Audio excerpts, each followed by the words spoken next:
Suatu ketika ada seorang gadis kecil. Suatu ketika ayahnya yang kaya menikah dengan ibu tiri yang jahat. Dia menetap di rumah bersama kedua putrinya. Mereka cantik dan berwajah putih, tapi jahat dan kejam di hati. Dan kemudian tibalah saat yang sulit bagi gadis malang itu. Dari pagi hingga larut malam, mereka memaksanya melakukan pekerjaan kotor, mengangkut air, memanaskan kompor, memasak makanan, mencuci piring, dan mencuci pakaian. Dan di samping itu, saudara tiri melakukan yang terbaik untuk membuatnya kesal sebanyak mungkin. Mereka mengejeknya, menuangkan kacang polong dan gandum ke abu, dan dia harus duduk dan mengambilnya. Di malam hari, ketika dia lelah bekerja, dia harus pergi tidur bukan di tempat tidur, tetapi di lantai di sebelah kompor. Dan karena dia selalu dalam abu, debu dan kotor, saudara perempuannya memanggilnya Cinderella. Tetapi kemudian pada suatu hari raja memulai pesta, yang seharusnya berlangsung selama 3 hari penuh, dan memanggil semua gadis cantik di negara itu ke pesta itu sehingga putranya dapat memilih pengantin untuk dirinya sendiri. Ketika dua saudara perempuan yang disebutkan itu mengetahui bahwa mereka juga dapat datang ke pesta itu, mereka langsung mulai berdandan dan bersolek. Cinderella juga ingin pergi menari, tetapi ibu tirinya tidak mengizinkannya pergi, karena dia tidak punya baju atau sepatu, dan dia kotor. Dan kemudian ibu tiri yang jahat menuangkan semangkuk gandum ke abu, dan berkata bahwa jika Cinderella mengumpulkannya dalam 2 jam, maka dia bisa pergi dengan saudara perempuannya. Cinderella pergi ke taman dan menangis. Dan kemudian 2 burung merpati putih terbang masuk, diikuti oleh kawanan burung yang berbeda. Mereka menukik di atas abu dan mulai mematuk, jadi mereka memilih semua biji-bijian dalam mangkuk. Dalam waktu kurang dari 1 jam, mereka menyelesaikan pekerjaan mereka, dan semua orang terbang kembali. Cinderella membawakan mangkuk untuk ibu tirinya, mulai bersukacita, berpikir bahwa dia bisa pergi ke pesta. Tapi ibu tirinya tidak mengizinkannya masuk. Dia membelakangi Cinderella dan bergegas bersama kedua putrinya ke pesta dansa. Ketika tidak ada yang tersisa di rumah, Cinderella duduk di lantai dan menangis dengan sedih. Dan kemudian 2 burung merpati putih terbang masuk, diikuti oleh kawanan burung yang berbeda, dan mereka membuang pakaian dan sepatu mereka, berkilau dan semuanya dari emas. Dia dengan cepat mengenakan gaun ini dan mendatangi pengantin wanita. Mereka melihat saudara tiri dan ibu tirinya dan berpikir bahwa itu pasti putri yang aneh, dia sangat cantik dengan gaun emasnya. Tidak pernah terpikir oleh mereka bahwa itu adalah Cinderella.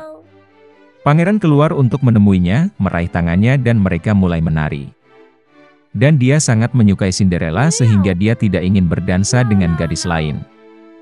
Dia menari sampai malam dan akan kembali ke rumah, tetapi pangeran meminta untuk mengantarnya pergi. Dia ingin tahu gadis cantik siapa ini dan di mana dia tinggal. Tapi Cinderella lari darinya dan naik ke tempat perlindungan merpati. Pangeran memerintahkan untuk menghancurkan tempat perlindungan itu, tetapi tidak ada siapa-siapa di dalamnya. Dan tidak ada tempat di dekat dia bisa menemukan orang asing yang cantik itu. Tidak ada yang menyangka bahwa Cinderella diselamatkan oleh merpati yang membawanya pulang. Pangeran kesal dan pergi ke istana dengan kepala menunduk. Dan tiba-tiba dia melihat sebuah sepatu, mengangkatnya, sangat kecil dan elegan dan semuanya dari emas murni. Pangeran menduga bahwa ketika Cinderella melarikan diri darinya, sepatu dari kaki kirinya tertinggal di salah satu anak tangga. Pangeran sangat senang, dan diperintahkan untuk menemukan nyonya sepatu ini, dan kepada siapa sepatu itu cocok, dia akan menikah dengan yang itu. Orang tua kembali dari pesta, mereka melihat bahwa Cinderella sedang tidur dengan kemeja di atas abu, dan lampu redup menyala di dekat kompor. Kedua saudara perempuan itu pergi ke kamar mereka, berharap besok mereka akan cukup beruntung untuk mengenakan sepatu emas. Keesokan harinya, pangeran datang ke rumah mereka, dan berkata bahwa setiap orang yang ingin mencoba sepatu calon istrinya harus keluar. Dua saudara perempuan keluar, dan ibu tiri mengunci Cinderella di rumah dan tidak membiarkannya keluar. Kakak perempuan mencobanya sepatu kecil.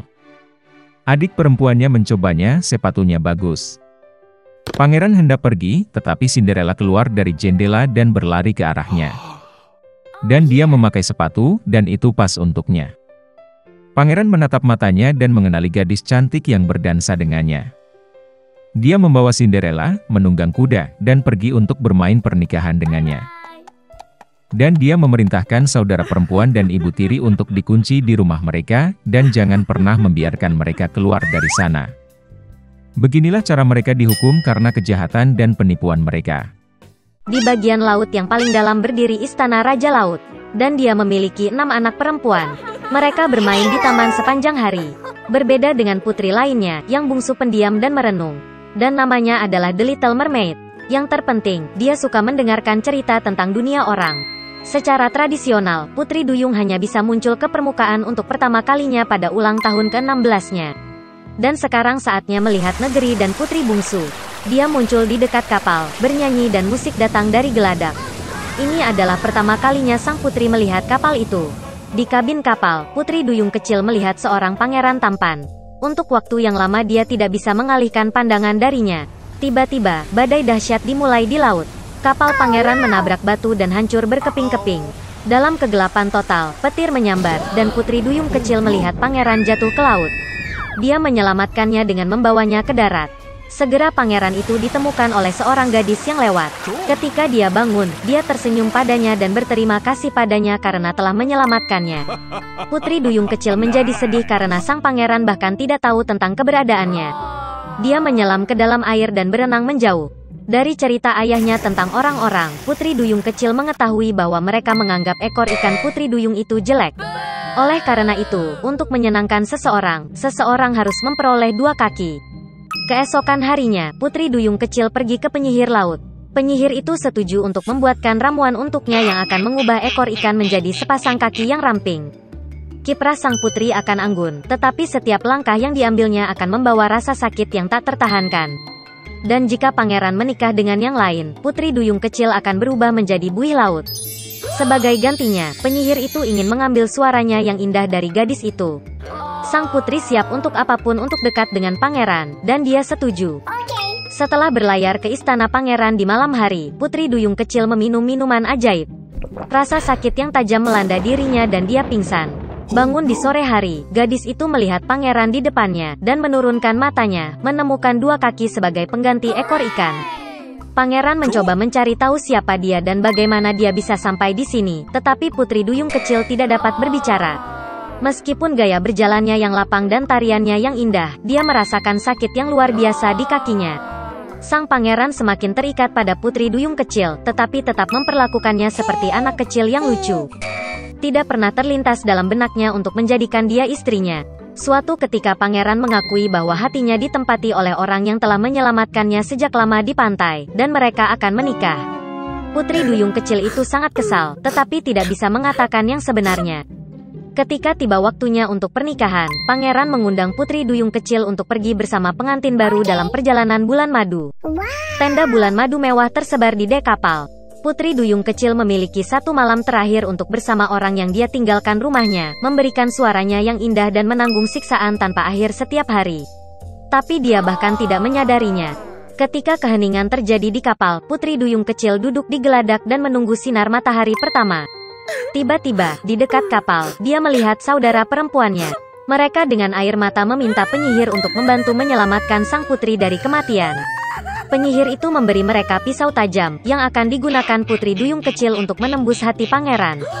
Setetes darahnya akan mengubah kakinya menjadi ekor, dan dia bisa kembali ke laut. Putri Duyung kecil melihat ke dalam tenda, dan melihat ada sepasang kekasih yang sedang tidur. Dia tidak menemukan kekuatan untuk mengambil nyawa pangeran, dan melemparkan belati ke laut. Dengan kesedihan, Putri Duyung kecil menceburkan diri ke dalam air.